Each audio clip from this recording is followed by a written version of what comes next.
그 다음에 두 번째 볼까요? 자, 두 번째. 이제 두 번째 또 가장 많이 쓰는 게 바로 이제 현금다움이 바로 판매용 자산이에요. 그래서 우리가 판매용 자산은 뭐에 대해서 배우냐면요. 상품에 대해서 배운 거 기억나실 거예요.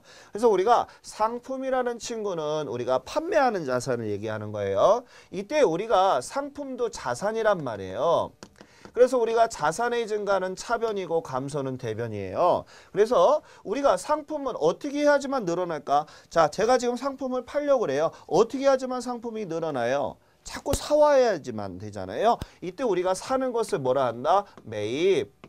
그 다음에 파는 것을 뭐라 한다? 매출이라고 한다는 것을 알아두시기 바래요. 다시 사는 걸 뭐라 하고요? 매입. 파는 것을 뭐라 한다고요? 매출. 이렇게 알아두시기 바래요. 그러면 앞으로 상품을 사면은 차변에다가 상품 이렇게 적는 것이고, 상품을 팔았다 그러면 대변에 상품 이렇게 적는 것을 꼭 알아두시기 바래요. 자, 그럼 우리 거래 연습도 한번 해볼까요?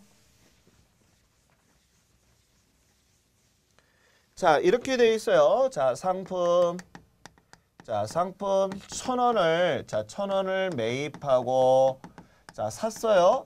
그럼 일단은 여기 우리 사게 되면은요, 돈이 나가야 돼요. 자, 돈이 나가야 되는데요. 앞으로 사면은 돈 나가고 팔면 돈 받는다는 기본적인 것은 꼭 알아두셔야 돼요. 그러면 매입하고 대금은 이제 나가야 되잖아요. 대금은 뭘로 지급했다? 현금으로 지급하다. 이렇게 한번 들어가 볼게요. 자, 우리 잠깐만 볼게요.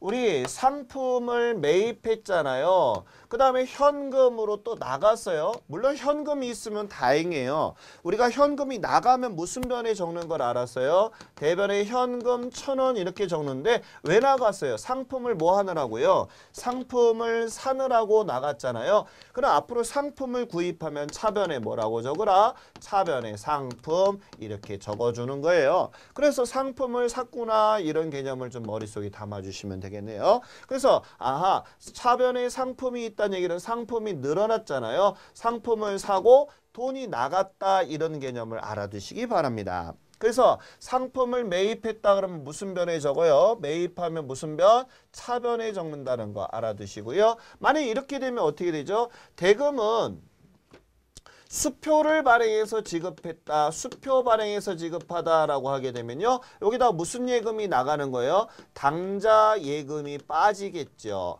그래서 우리가 중요한 것은 분계를 할 때 핵심 키워드를 잡으라는 게 가장 중요한 포인트가 되는 것입니다. 그래서 수표를 발행하다 그러면 무슨 예금? 당좌 예금이 되는 것이고요. 만약에 여기다가 어음을 발행해서 지급했다. 어음을 발행하여 자, 어음을 발행하여 지급하다 그러면 어음을 주었다는 얘기거든요. 그러면 무슨 어음이라고 적어라? 지급, 어음 이렇게 적는 거예요.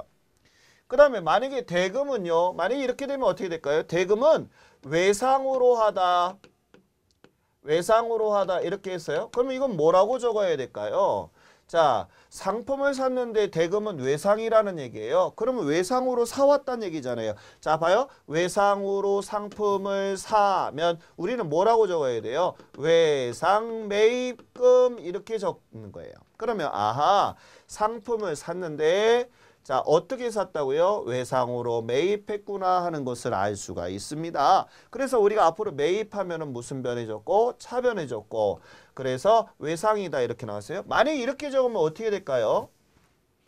대금은 일주일 후에 지급키로 하다라고 나와 있어요. 지급키로 하다 이렇게 나오게 되면 우리 선생님들은 무슨 생각을 하느냐면요. 아, 못 준 돈이구나 해서 우리가 뭐라고 생각하냐면요. 미지급금이라고 다들 생각을 하세요.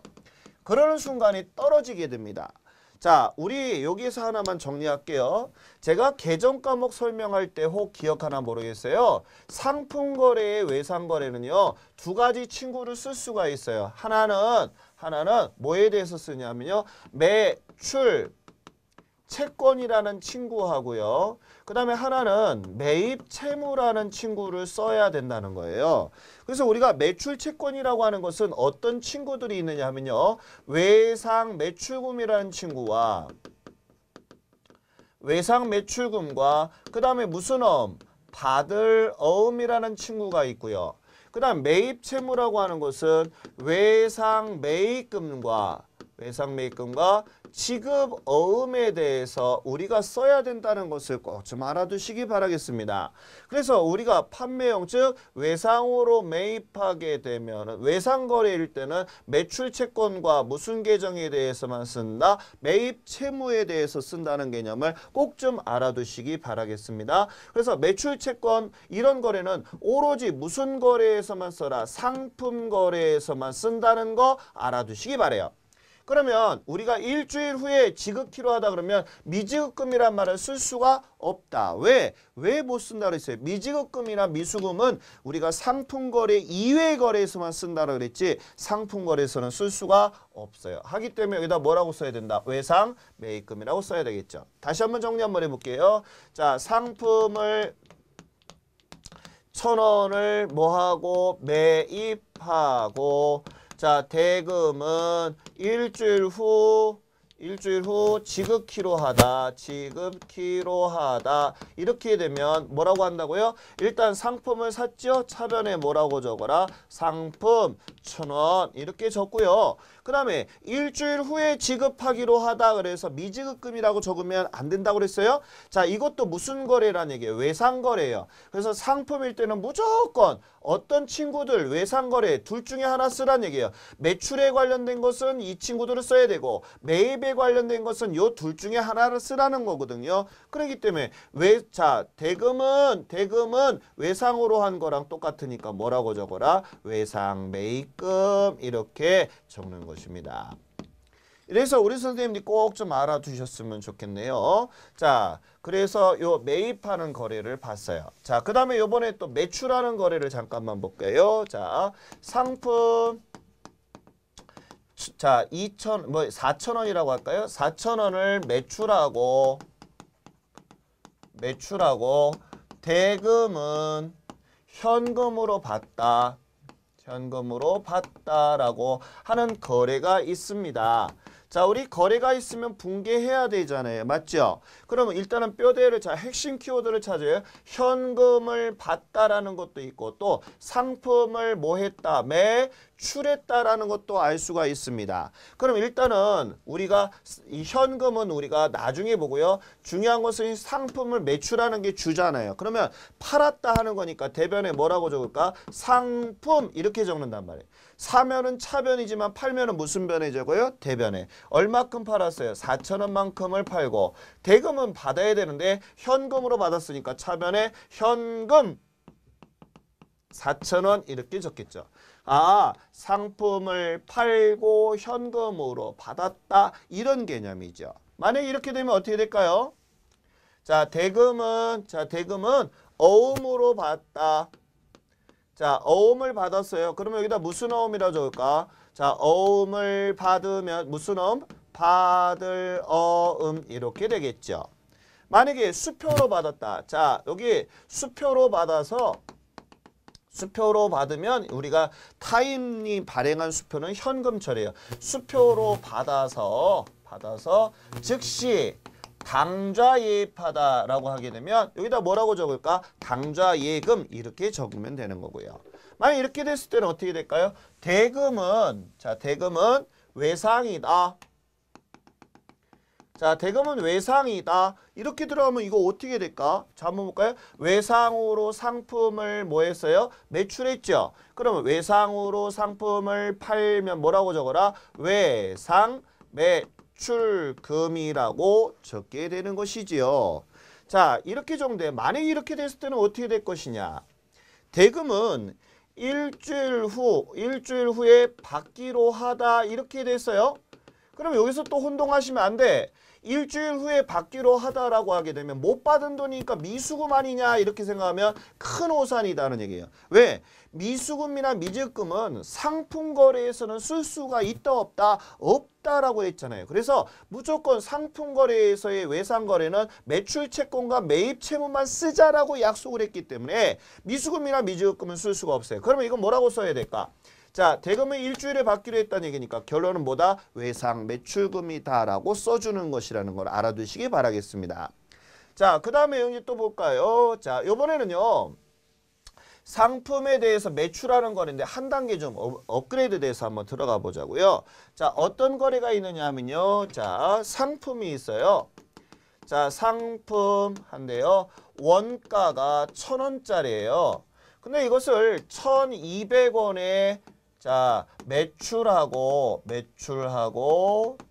대금은 현금으로 받다. 이런 거래가 있다라고 한번 해볼게요.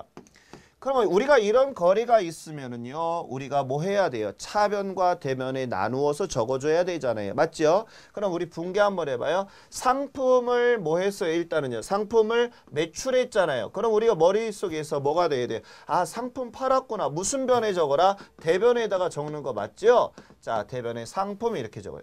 이때 주의하실 것은 팔 때 항상 무슨 가로 적어라? 원가로 적는다는 것을 꼭 기억하시기 바래요. 그럼 원가는 얼마짜리인데? 1,000원짜리인데 이것을 얼마에 팔았어요? 1,200원에 자, 대금은 현금을 받았죠. 그러니까 차변의 현금 1,200원 이렇게 됐단 말이에요. 그러면 이때 1,000원짜리를 1,200원에 팔았으니까 비싸게 팔았어요? 싸게 팔았어요?